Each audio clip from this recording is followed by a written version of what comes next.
We are determined to remove any policy inconsistencies of the past, to make Zimbabwe an attractive destination for capital.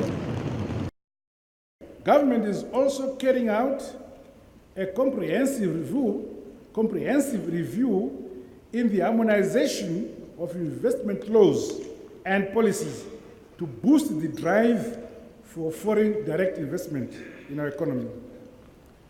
Madam President, Mr. Speaker, government will soon unveil a robust engagement and re-engagement program with the international community in our continued bid to rejoin the community of nations.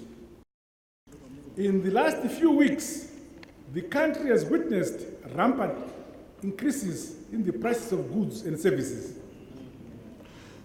I appeal yet again to our business community to show restraint and avoid wanton hiking of prices.